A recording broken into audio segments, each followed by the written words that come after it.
Sometimes you have to do that because the easy challenge is one you'll get lazy with. The big challenge gets you hungry. Oh, how the tables turn. That's a heavy topic, and we need to focus on that. If not for yourself, then do it for your children. Black book is in black. Hey, black book. Men talk, black book.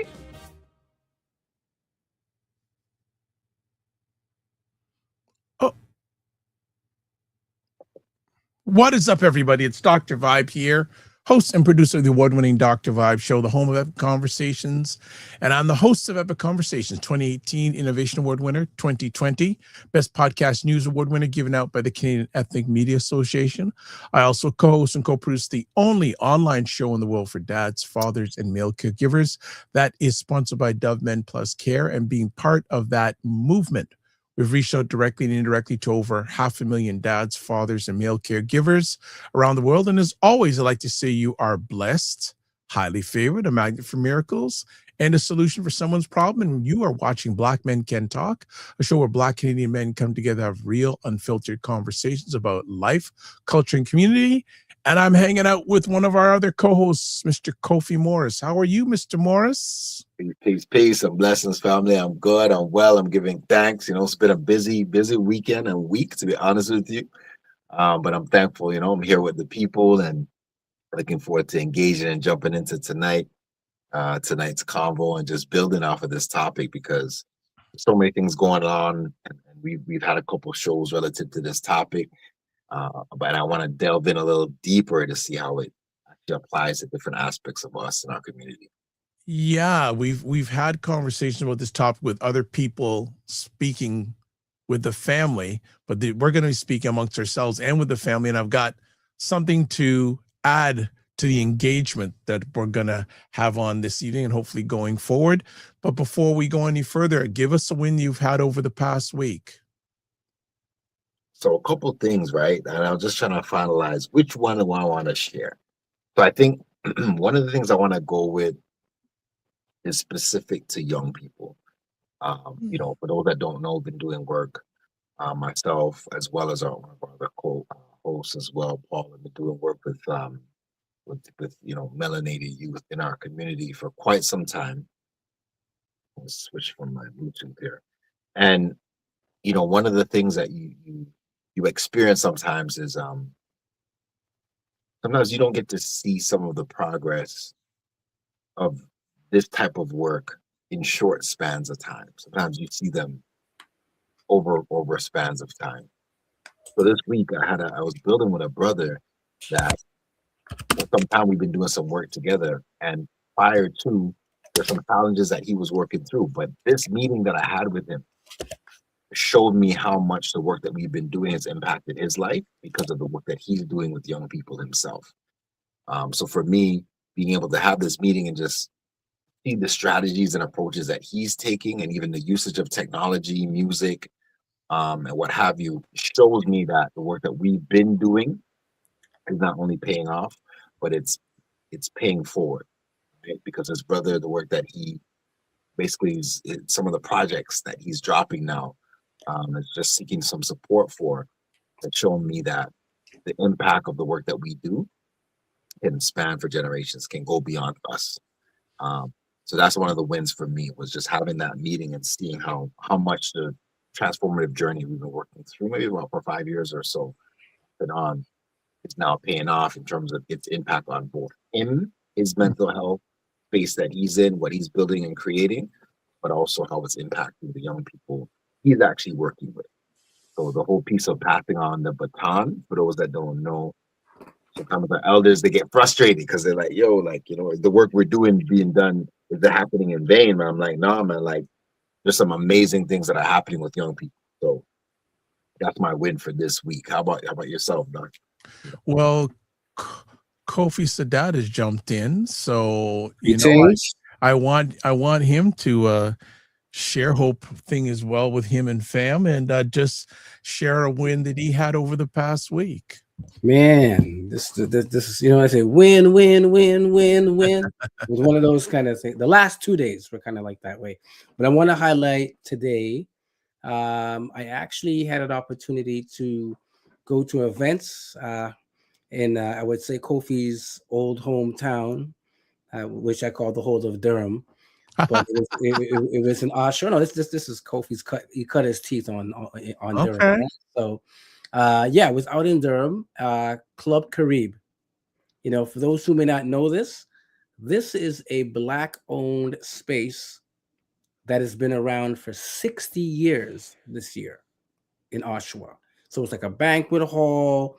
They host different programs. They do a lot of work around like Caribbean culture. So dance, like Caribbean dance, steel pan, instruments. So they were kind of celebrating the elimination of the Day of Racism today. So it was really good, a really good event. So I want to give it up to them. And knowing, you know, that we've had this in our community for over 60 years, I was like, wow. So my win is a community win. And then in addition, who was there was, of course, you know, the stalwart when it comes to Black inventions and highlighting that in the city was our brother Francis Jeffers. And so he had his Canadian multiculturalism museum exhibit up there, which is amazing. He was focusing more on Caribbean inventors today. But I want to give a big shout out to him because today's his birthday. Birthday, yes. Right. He turned 70 years old or 70 years Wow. young. 70 years young, right? His Yes. mind is sharp. His, you know, physical is always, you know, this brother is always dancing. And, you know, so really, I think he, you know, we got to give the flowers, you know, where flowers are needed. Heck, he needs a whole garden as far as I'm concerned. But yeah, you know, felt good to be in that space and reasoning with some elders, you know, I mean, that just really were like living life, you know, they were so vibrant, you know, and I was like, yeah, we got to be that way in this generation when we get there. But yeah, shout out to Club Carib, shout out to the folks out in Durham, and just, you know, everybody holding that down. So that was my win, which came today. So I'm giving thanks for that. It's wonderful. You talk about Durham and Kofi. That's a stomping ground for his. But it's funny. I was speaking with a restaurant owner in the last month or so, and he has 2 locations. Both of them, well, one's in Scarborough in the GTA. Another one's just in Markham for people in the GTA at Kennedy, just north of Steeles. So we were chatting for a bit, say, so you're thinking about expanding? He goes, yeah, you know what? The landlord here is da-da-da-da. That's a whole other conversation. Yeah. And I said to him, you know, you should probably look at going to Durham region. He goes, why? He says, Durham region, and I may be incorrect, but I'm pretty sure about this, has the highest concentration of Black African Canadian population of all of Canada. And growing. And when he saw that, it's like he just went, what? He said, what? And I don't know how many people, even in the Greater Toronto area, who are Black, Caribbean, African background or from, know that. Yeah, and no, it's true. It's true. And not just, I mean, Kofi can speak to this because Yes. Kofi came up in this, so he can tell you about the growth and the change. But when we say Durham, for those who are familiar, we're not just talking about Ajax, Pickering, Whitby, Oshawa. We're talking way even east of that. Bowmanville. Population is like, yeah, it is the people going up the yeah, it's going east. You know, but that's really, even further you go east, the Black population is really growing out there. And so, yeah, you know, there's a lot of opportunities. Kofi, what do you want to talk about your stomping ground before we go to break? It's interesting because, you know, I always say, like, a lot of the young people growing up now, some of the experiences that they're having, we used to hear older folks when we were growing up talk about, oh, you guys don't know how much work we put in so that you guys can A, B, C, and D. It's how real it is out in Durham, Ajax, Pickering, those areas. Last year, we were speaking about this today on the call that I was on. They celebrated the what's the name of they basically created a Black Wellness Week. That was the first part. but it was essentially, it became registered in the local area in Ajax specifically, right? A Black Wellness Day, and this is something that Black Wellness Day, like this would have been unheard of, you know, in the early 2000s and stuff like that, right? This would have been unheard of, you know, mid 2000s, because it wasn't something that could have even been embraced, you know, at that time, right? Whether it's community centers, whether it was, you know, basketball courts, a lot of the experiences that we had in those areas was riddled with racism, right? Was riddled with like blatant racism, right? When now a lot of young people, when you go into certain spaces, there's plaques and there's, you know, there, like I say, there's Black Wellness Days. There's things that you can go to and experience, you know, all aspects of our culture with a whole bunch of Black vendors selling products, which a lot of the work that we did, one of the organizations I was called, It Takes a Village. Big up Sister Ya, that, you know, Big up. you know, created this initiative that brought us into it. And we would bring people from the West and into Ajax, Pickering, and all these areas to come to events. It was something that we were constantly having to knock on doors, you know, just to be heard, to get space. When now it's like widespread. You hear about events happening all the time, and there's a whole heap of our people that are coming out. So it's like a lot of work has been done that laid the foundation. So now when I go and I see these, you know, experiences, it's just like you're looking back at a huge shift that has taken place in the last, you know, 20 years plus. For people that were knocking on those doors, putting in the work, sending the emails to say, we're here, we want to be represented, we want to have space, where now that's become a staple now. Exactly. So it's a blessing. It's amazing to see. Excellent. Dr. Vibe, did you share your win before we go to? Yeah, I'm doing real quick. There are so many, but yesterday seeing Paul and his partner at an event in Mississauga, they had a roundabout way of getting there, but they got there. But it was so good. I have so much respect for Paul's partner. So I don't see her a lot, but when I do see her, it brings joy to me, and seeing them working together, a Black couple working together. And I'm going to say this, I consider them a power couple. It's not by status, but by what they do together. That's what I mean by a Black power couple. They don't look for the stars and status. They walk the walk and talk the talk when it comes to relationship. They're not perfect, and they'll tell you they're not perfect, but they work together, and they've been doing it for years. So that brought joy. Also being at the event a little bit, and I was asked to share different tables, and just being humbled that what I was sharing was actually being written down. Oh, yes. That was very humbling. And I went to another table, and I was there for an hour. And then all these people said, can I get your contact information? I said, sure. Now, here's the interesting thing. Everyone that gave me their contact information, I've already reached out to them. I haven't heard from anyone back. So I just leave that be. But I said I did what I was supposed to do. And one of the gentlemen that was at the table, we've known each other for a little bit, says, Dr. Vibe's the real deal, this and that. And he said, I need to get some mentorship from you. I said, sure, just reach out. So really good weekend to see a full room of melanated people wanting to be better. Not only themselves, but better their business and better to help the massive. As Elder March would say, the massive. So I will leave it at that. We're going to go to break.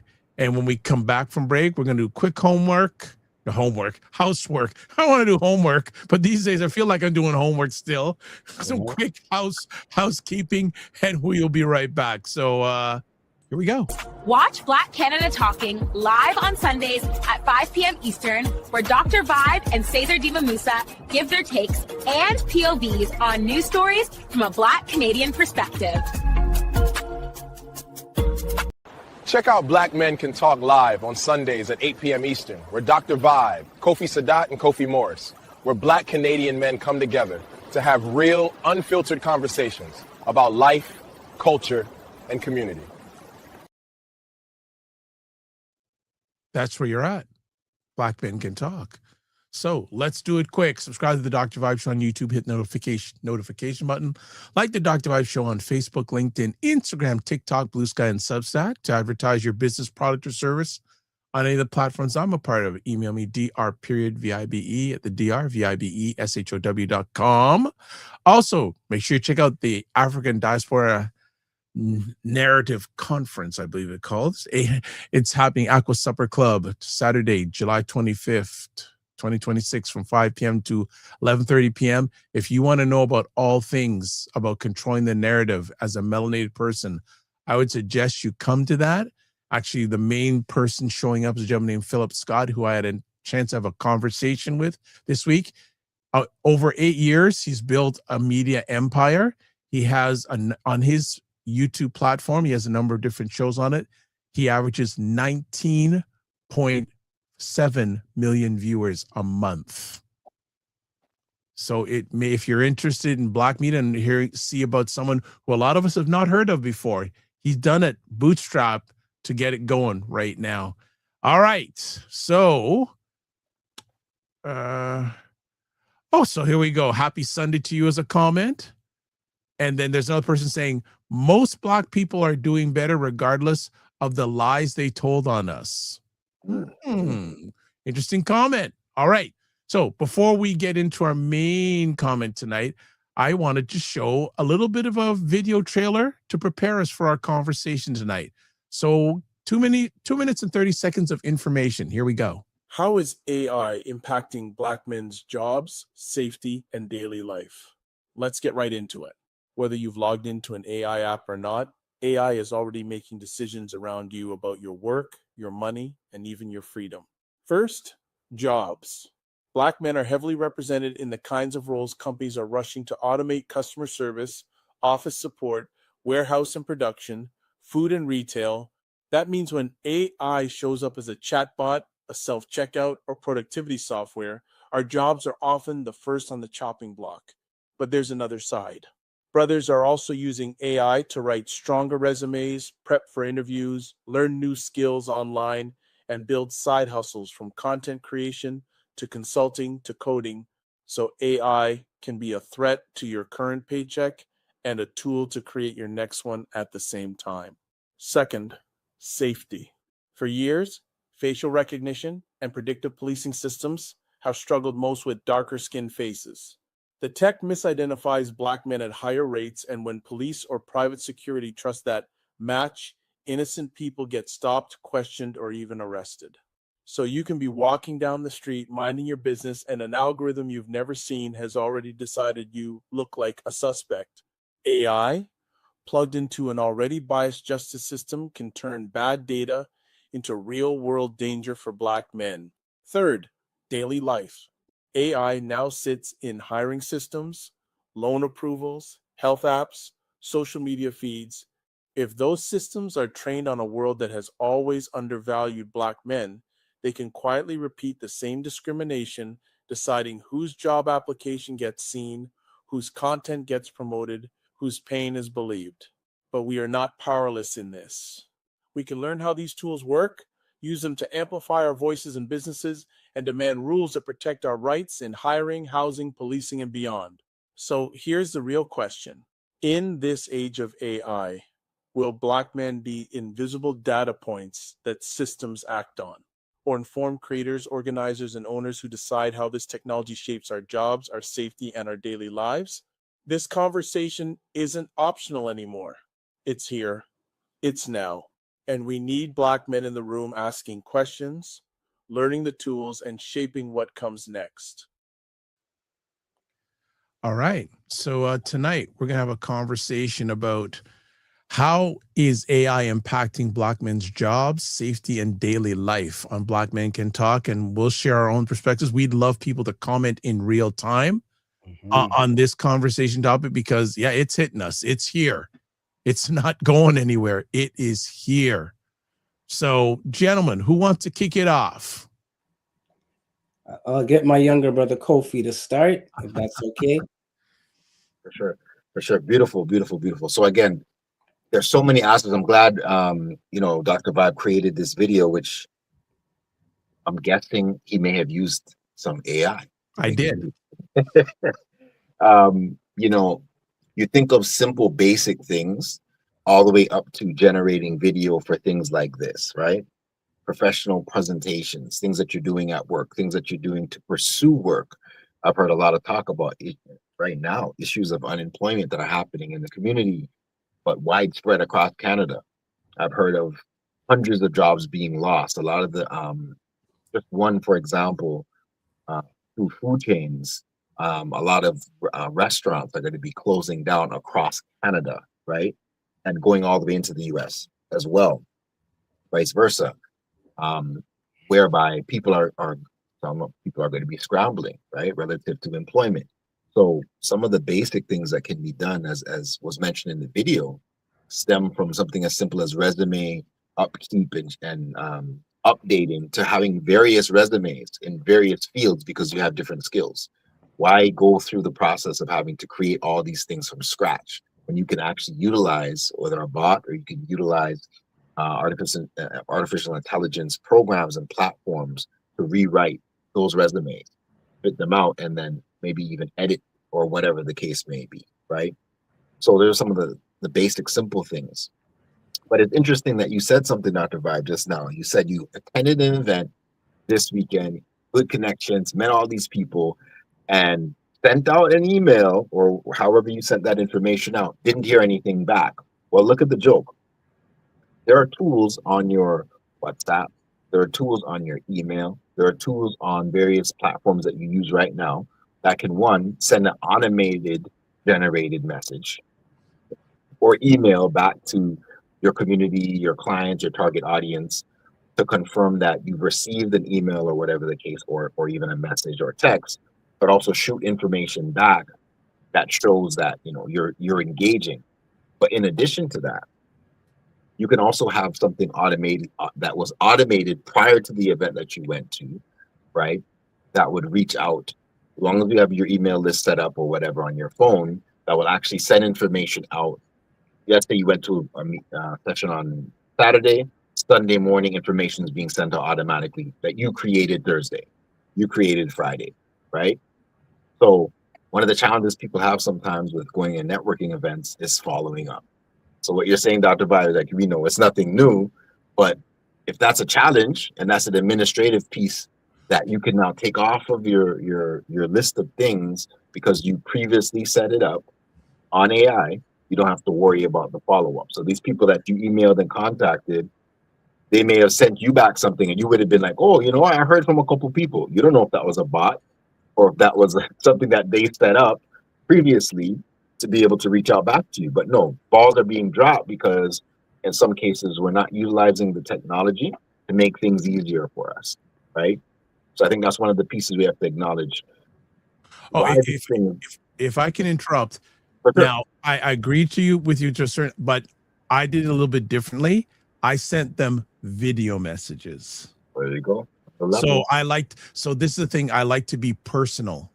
Mm-hmm. Right. So when I meet someone the first time and we agree to continue the conversation, I will send a video message. Now, yes.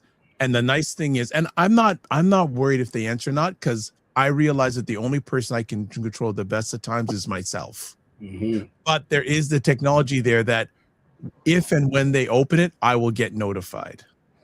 That too. Which is also AI. Using my technology to my advantage, I did what I was supposed to. If and when they, and the funny thing is, the group of people I sent to at the table, I told them I have this, and I told them so. So I'm waiting to see when the answer. But I agree with you. Having systems is really good and help you. We have a comment here: it's forcing Black men to gain skills and grow with the times. No more handouts. Put the boots to the ground and hands on the hammer. Kofi Sadat, follow up with that. That's a little bit well, respecting everybody's comments, right? I'm not sure what the person means about handouts, but I'll let them hold on to that.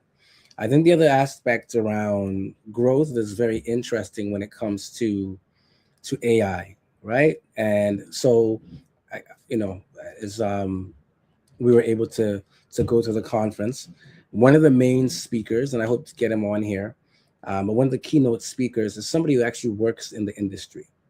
He works in the software industry. And so he is definitely, in a job or an industry where AI is front and center, and definitely impacting him and the folks that he works with. Because again, this is technology, right? So a lot of it sometimes is, task oriented, it's coded, kind of stuff. So the interesting piece, I'd say, and maybe I'm on the other side of this, right? And I'll always start with this. I tell people, though we're walking towards AI, I don't think we've actually mastered our original AI, which is ancestral intelligence, right? Oh, come now. So we're Lay it moving down on now. to the Lay it next down. thing, and we haven't mastered the thing that's before us. So maybe it's a tangent, but when we learn to build pyramids like our ancestors did without the quote unquote artificial intelligence, then there's a place we have to start. But that being said, I think that I definitely agree. There is a good side when it comes to, things that are very much like, task oriented. It would take a lot of time to, like Kofi said, do this resume, that resume, whatever. But my concern really is around, the impact of AI on creativity, right? And thinking, especially thinking outside of the box. Because often AI gives you the box, right? For you to think within. So the three of us could Google the same thing right now, and we probably would have, hey, how can I be a podcaster on Black Men Can Talk show? We'd have all the same template. But, yes, three of us are Black men here, but we all have our unique differences, talents, creativity, which creates the flavor of the soup. You know what I'm saying? So I think the most interesting piece that I'm concerned with AI is that when I know even what the keynote speaker 10 years ago and other folks 10 years ago talked about, the most immediate and greatest impact with AI would be a lot of jobs that are very menial. So factory jobs or stuff like that, where it's just a simple task you're doing over and over and over. But as we've seen, the greatest impact so far on AI has been on the creatives, right? Has been the folks that are doing, the graphic design work, the artist work, right? In many realms. And if you look at it in a lot of those realms, that's us, right? In a lot of those creative realms, you will find us, right? So I think the for me, the danger is, us relying on an artificial intelligence or something outside of us and forgetting about our own creativity, and also forgetting about the creativity of our ancestors, right? And I said the ancestral intelligence, because so many things that we have not yet mastered, got into, yet we're moving away. And it's not to say we shouldn't, quote unquote, grow, but growth can happen in many ways, right? You can look back, like Sankofa, look back, take it and move it forward. So that's what I would say initially about this piece. Excellent. So I Excellent. want to put something to Kofi, because I know we're here, but if I can put a question to Kofi. Sure. I know you work in the wellness field, and a lot of that I would assume is very human centered, right? Because you're taking care of another human being. How has AI impacted that industry? A good question, in a lot of ways that we may not even think some of these things apply. And going back, there's a business side of things, and then there's like the day-to-day, kind of human connection and that kind of thing. The ability to be able to engage and connect beyond these forms of technology, right? Because you're just referencing this piece around ancestral technology, and we can also even say African intelligence. All of those things predated what we're currently dealing with, but also the foundation for the current state of AI has been taken from those spaces and those places, right? But on a ground level, relative to health and wellness piece, there's some things that we do at times that, from a business perspective, that are done differently now that we have access to technology. And when it comes to connecting with groups of people with the work that I'm doing, as opposed to just working on one-on-one at times, we're able to utilize different aspects of technology to get information out to groups of people. So we have all these like various online communities, Right. and we find that in those online communities, there's so much things happening all at once. So I would say almost every weekend or other weekend, there's some kind of health summit, wellness summit, expo, all of these things that are happening. Now they happen online as opposed to, just primarily in person. Right. In order to even find out and stay up to date with some of those things, we're utilizing online technology to get in people's emails, to get in people's texts, and like Dr. Vibe said, you click on a link, it opens up to a video and somebody's introducing themselves to you that maybe you've never heard of, never met before, but they're a specialist in the particular industry of health and wellness, opening the door to something that maybe you haven't experienced or haven't experienced to a certain degree before. So we're utilizing it to both reach our audiences, engage with our audience, but also keep them up to date with things that are taking place in the industry. Right. If you find now, if you go on your Instagram or even Facebook, you'll see a lot of AI generated videos of healers, like people who are working with herbs, for example, and they're telling you a basic herb, and it looks like I've seen a woman and a man with this, talking about particular type of herbs that you can use to cleanse your body and detox, and it looks like an old elder that you could have grown up with, your aunt, your uncle telling you about a bush that you could have drank. Well, now it's an AI, artificial intelligence generated person that's talking and explaining the information. Now, as you said, some people might be like, yo, like that, they don't like that, right? They'd rather hear from their real grandmother, whatever the case may be. But what about the people who don't have that? What about the people who the grandfather has passed? As they say, when an elder has died, it's like a library has been burnt. All this information has been lost. Well, some creatives now are utilizing that information, putting it in information that can be accessed through AI. And now somebody's teaching you about the herbs, teaching you about energy work, teaching you about whatever the case, right? But it's a real person behind that's generated that information, that's utilizing AI to support something critical on the ground, which has to do with your ability to cleanse your body, your ability to, get motivated to move your body, to get consistent on a particular area. So from a business perspective, that's some of the ways that it's being used to reach audiences, right? To get mass people, information that can be used on a day-to-day basis, and also to expand their community now online, utilizing whether it be bots or AI generated, people, so to speak, right? Once again, to be able to disseminate information, because like Dr. Vibe said, people want to see what would it look, what would at least look like someone talking to you, as opposed to just information on a screen. Right. So that's how some of those things are being used. And for, like I said, from business to very practical. Right. And the other thing, one thing I'll add is, being able to connect with people across the world. Right. Utilizing, these forms of technology in similar fields, it's extremely expanding our networking potential. Right. Relative to other healers that are doing similar work. Right. And then now we're running events together online. So there's some people who I met pre-COVID that I'm still doing work with, that I've probably met them physically twice or once, right? But now 6 years later or whatever, we're still doing online summits. We're still doing work together online because of the opportunity that has come up relative to some of these platforms. Nice.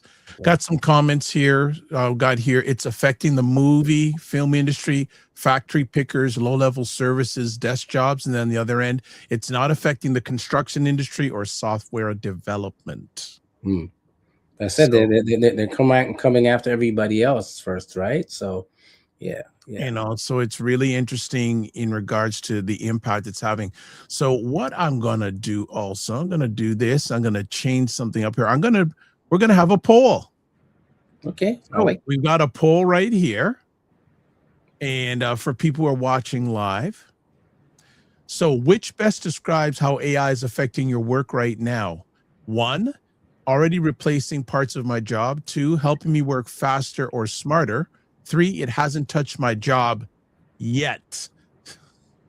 So, if you are watching live, press in 1, 2, or 3, and we'd like to know how it's impacting you. Right. So, I'll piggyback on what Kofi Morris has said.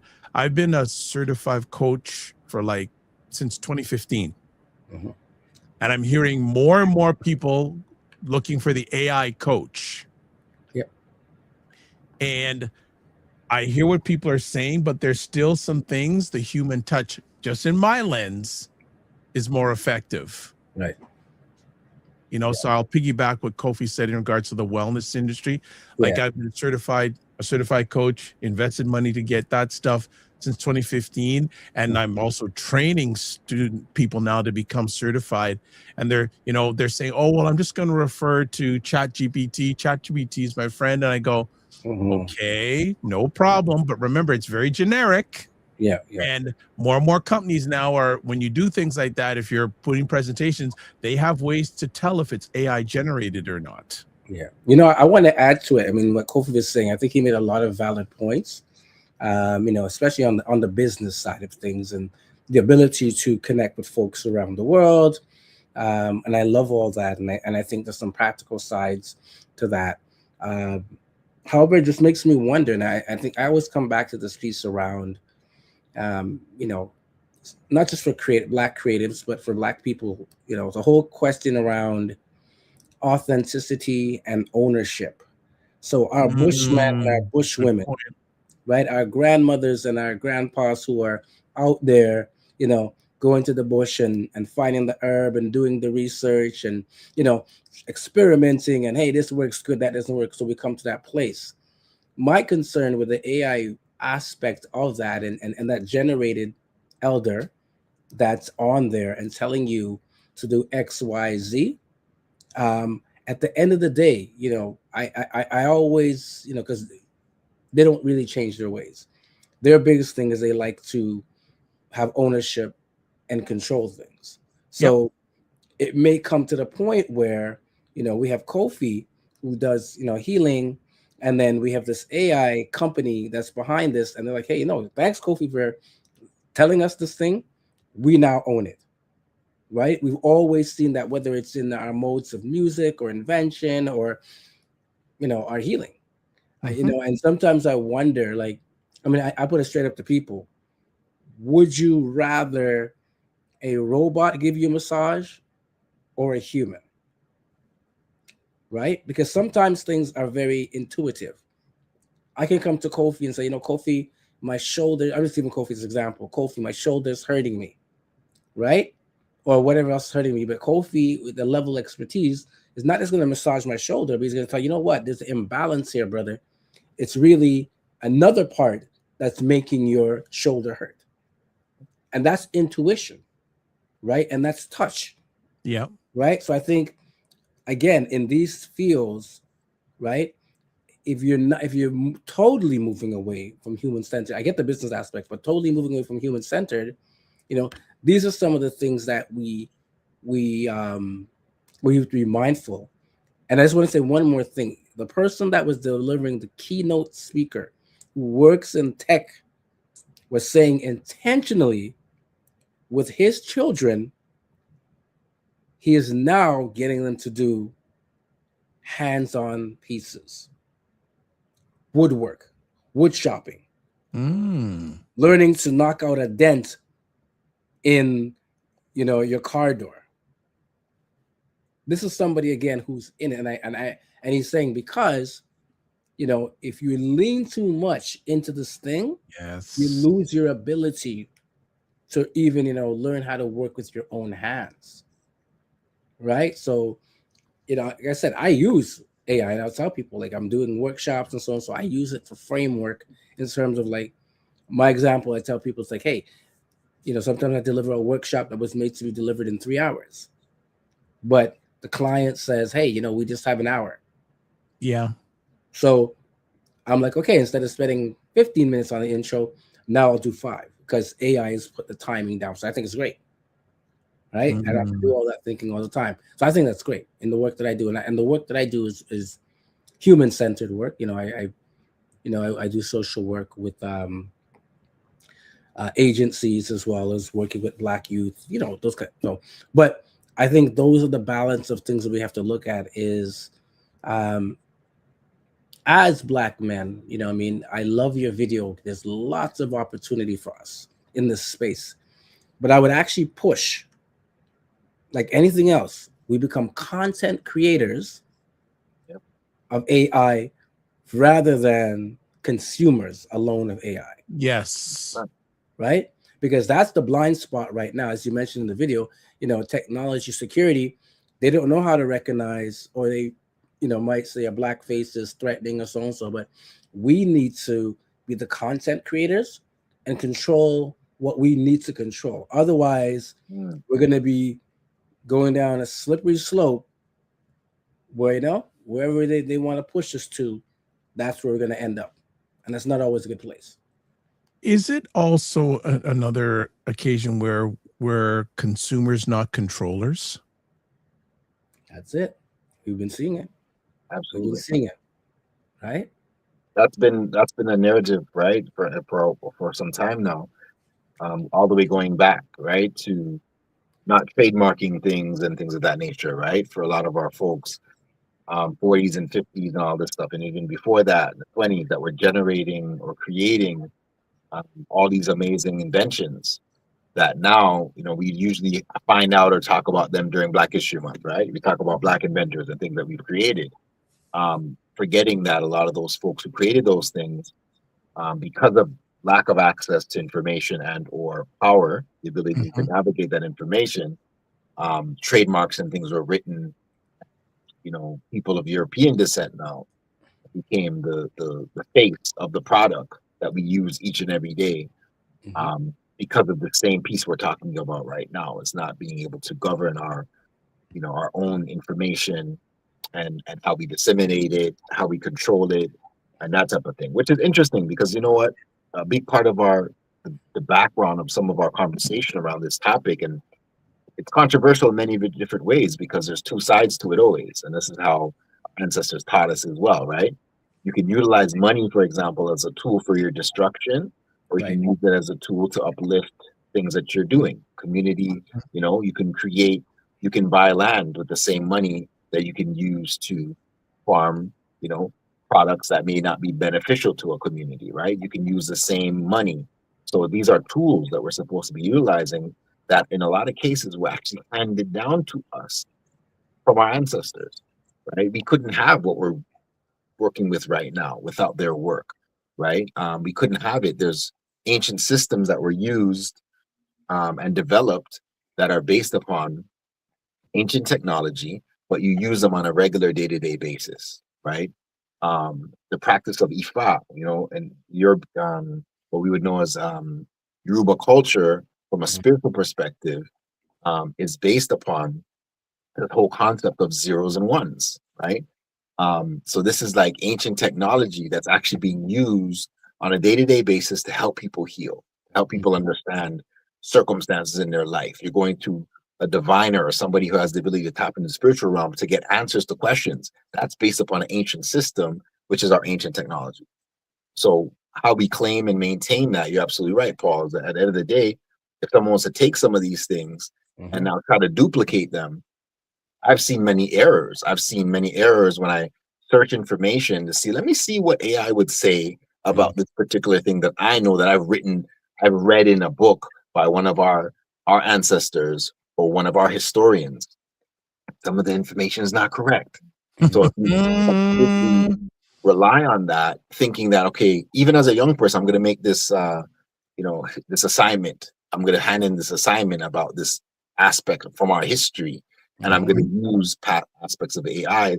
that may not be correct. I'm now teaching my class something that may not be actually accurate, right? So being able to look at both sides of it, and like you said, not be just the consumers, but be the producers of it. We have to be ahead of the curve relative to it. Yeah. I think as Black men, sometimes we're relative to technology. Sometimes we're coming late to the game for various reasons, right? If you didn't get into tech early, if you weren't really into some of those things, but maybe you were more into something else, which can be hands-on, right? Whether that's trade-based or whether that's sports or whatever the case may be, you may feel like, bro, how do I get into this now? But we have some amazing people like Hezi that we've had on the show before. We have certain people in our community that can help to open up the door to show you how you can utilize these things. And again, you control your own narrative. Yeah. You know, it's one of the things I learned yesterday in the workshop, the ACBN workshop on marketing. So there was a sister by the name of Chris Beth, and she was talking about, you know, when you Google something nowadays, and you'll recognize it, the first thing that comes up is the AI generated version. So I can Google Dr. Vibe, Kofi, you know what I mean? And it's the AI comes up first, right? Not even your information, right? And then it's, as you said, Kofi, it is not always accurate, but it's the first thing that comes to the top. And people may not go beyond that. So it's interesting. Yeah. You know, you're reading my alleged mind. I'm going to put a call to action for everyone that's watching this live or on the replay. Google your name. Google, if you have a business, also Google your business. That's exactly what you said to do. And yeah. Right. Now, one of my digital mentors, a wonderful melanated man, grew up in Jamaica, lives in Nashville, Tennessee. I went on, he does basically a Q&A every 2 weeks. He pulled me on and was talking about Google your name. He says, "Oh, Dr. Vibe, let's Google your name." So we did it in real time, live. And almost everything there represented me rightly. But the fourth entry was for the Dr. Vibe show on IMDb, which is the Internet Movie Database. I'm going, I've never submitted anything to the Internet Movie Database. Maybe it was suggesting to you. Okay. I know. but here's the thing. So he clicked on it. The description they had of my show was totally wrong. That's what I'm saying. He said, Dr. Vibe, contact them and have them change that or take it off. Because if it's like the fourth or fifth one there, people are going to click on that, because IMDb is, a lot of people click on the Internet Movie Database and they say, this is like totally off. I want your correct representation, which leads on to me saying too, that remember, we don't control what's being said about us unless we take control about what's being said about us, especially in these times of AI. So I just wanted to land that there. For sure. And also, as we, before we end again, we have a poll that's up there. Which best describes how AI is affecting your work right now? 1, are replacing parts of my job? 2, helping me work faster or smarter? Or it hasn't touched my job yet. Someone said, people have voted, say it hasn't taught your job. And notice I put the word yet. Yet. Yeah. This is obviously, as we talk about, this is a very deep topic. And one of the intentions I had, I was sharing with the brothers here, that I spoke to some young artists and they were talking about what that impact looks like. So I'm hoping within the next, week or so, we can get them on. Because it's important to hear, especially from the young people. Yes. Right. What, and you'd be surprised at some of the things that you hear from them. I wouldn't be surprised. I'm almost expecting we get a total different lens. Yeah. Because they grew up with it. Yeah. But even that, you might even be surprised with that. Right. It's like you'll be surprised at their well, yeah, I hear what you're saying. Yeah. Yeah, but no, I wouldn't say totally, but I'm seeing more research, people beginning to push back on this AI generated stuff. Yeah. More and more people are getting tired of it already. The term AI slop as people is out there. Kofi Morris, what you say? So years ago, an elder exposed us to this thing called the Akashic Records, and we're like, "What's the Akashic Records?" It's like deep. This is some deep information. Akashic Records is, a universal filing system, right? And it's said to hold every single thing that's essentially ever been done, documented, thought, felt, right, on this planet, right? And you're thinking to yourself, like, that sounds like something related to something we were just talking about, like a Google. Isn't that something like a Google or something like that? When you think of like all this information being documented, you can search for this conversation we're having right now, maybe in 5 minutes or whenever, when we complete this call, you can search for this and find it. So we know what happened, right? But that actual concept is ancestral. That actual concept is something that, again, our great ancestors actually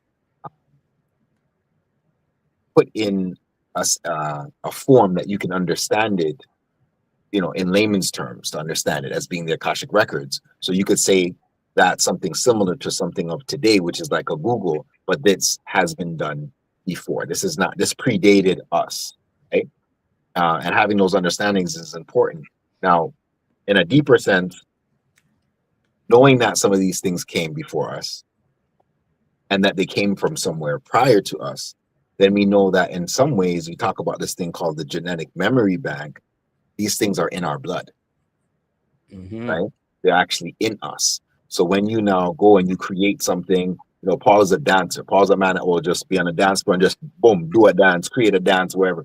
Where does that come from, right? In some cases, that came from even before him. That's in his blood, So he's tapping into that when he's on the dance floor. You got, people that are, playing sports, soccer, football, basketball, all of these wonderful sports that we've mastered in a sense as melanated people.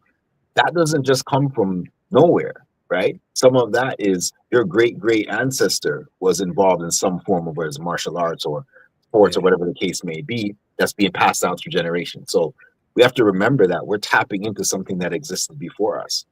And the thing that we've been able to do and maintain, as we talked about the healer earlier, going to the bush and picking a particular herb to know that that's good for your stomach ache or that's good for your headache or whatever, right?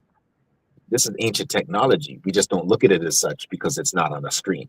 That is our ancient technology that we're losing because I had a conversation with somebody the other day that was like, close to me, was like, listen, it's like, when you get sick, I realize you don't use these things that we might use.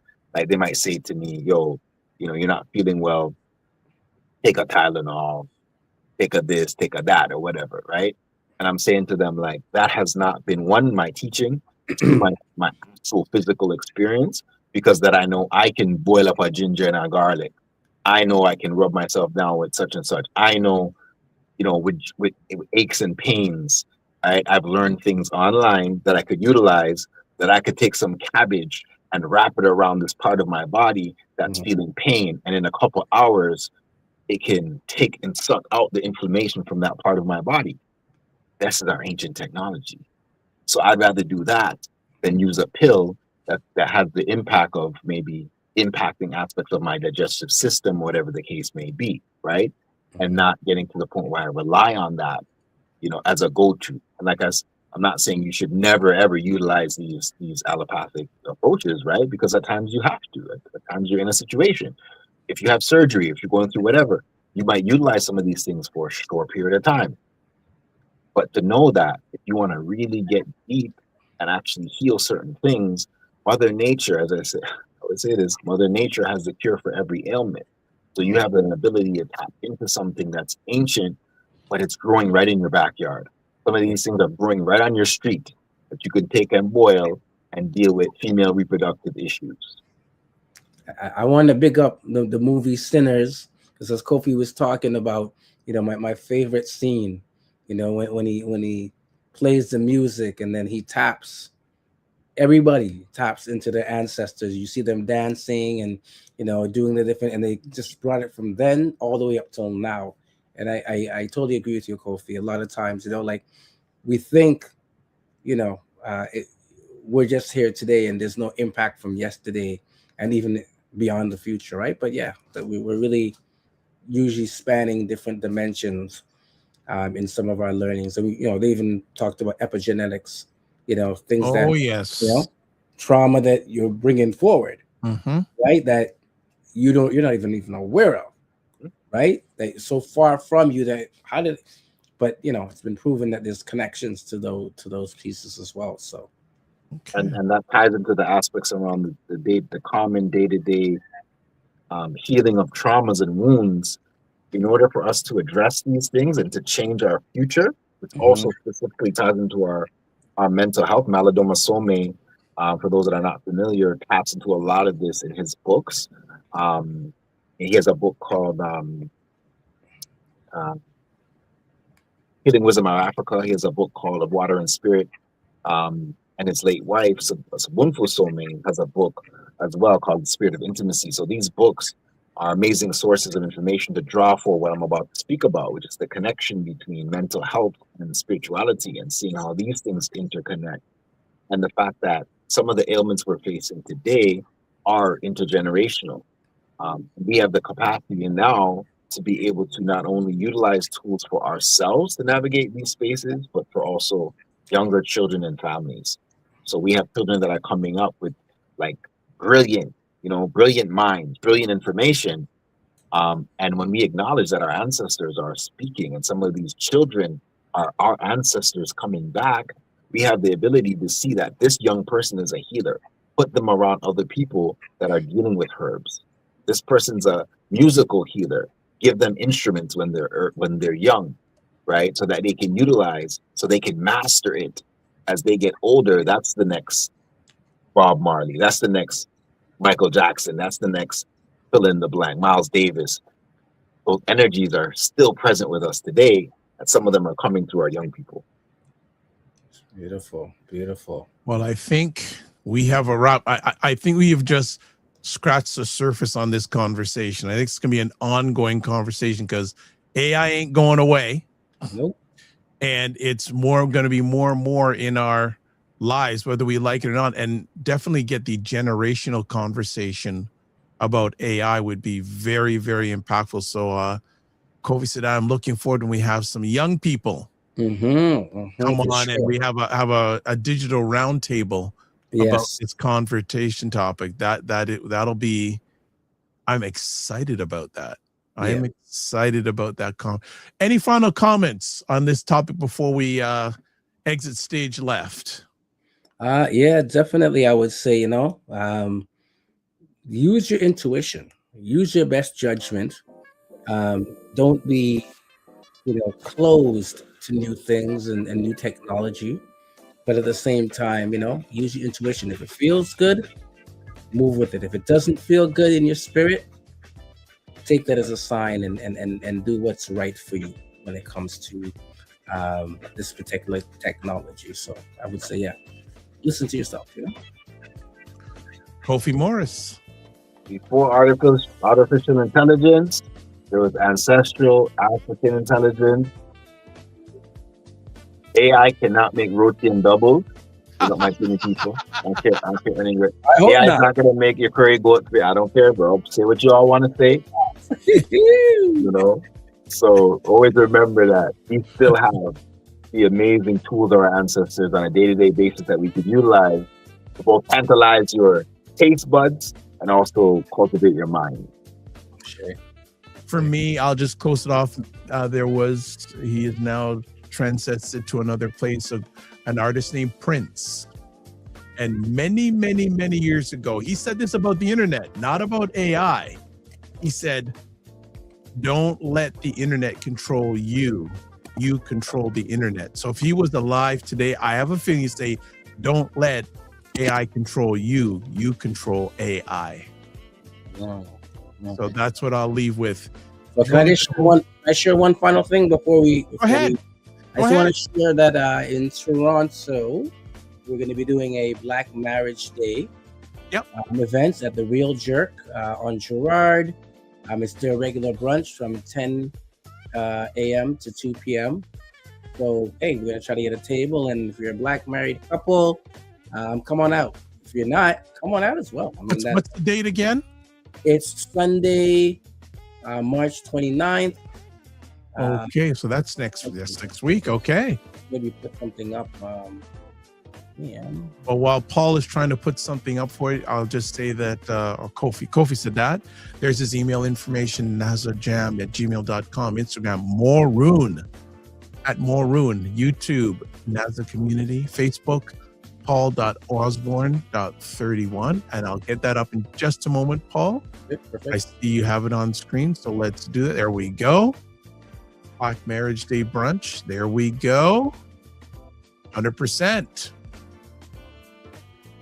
I have a quick, once we're complete. And actually, what's the best way for folks to connect to this event, like via website or Gmail or something? They can go. There's a phone number here. Hold on. Directly to to Real Jerk. So the Real Jerk at the Real Jerk. Sorry, I don't want to mess. Look it up. Yeah. So the email is therealjerk@therealjerk.com. Okay. Right. Or you can call them at 416-463-6055, and that's to reserve a spot. And it's $24.99 for a great brunch. That's a good deal.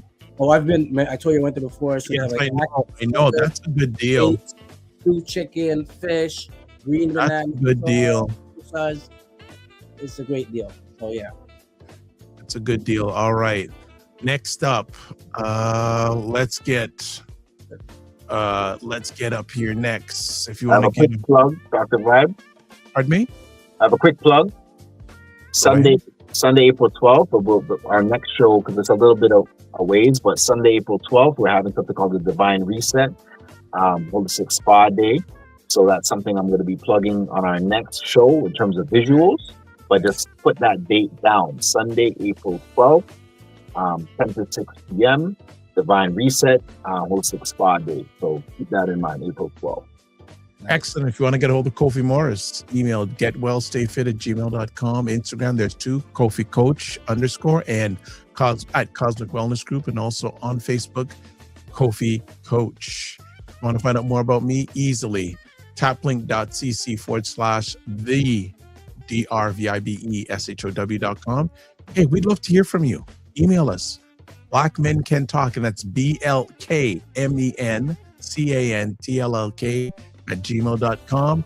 And you can watch replays of this epic conversation on the Dr. Vibe Show, YouTube, Facebook, LinkedIn, also the website, the DRVIBESHOW.com, and Paul Osbourne on Facebook.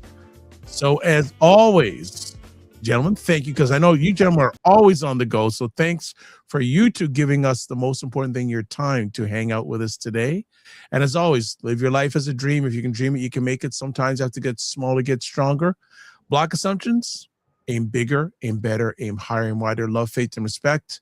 Don't just manage your time, manage your energy. Remember to give yourself grace. And if you're not making money, make history. Try to do both and make it better. God bless. Peace well. Keep the faith. Walk good. See you.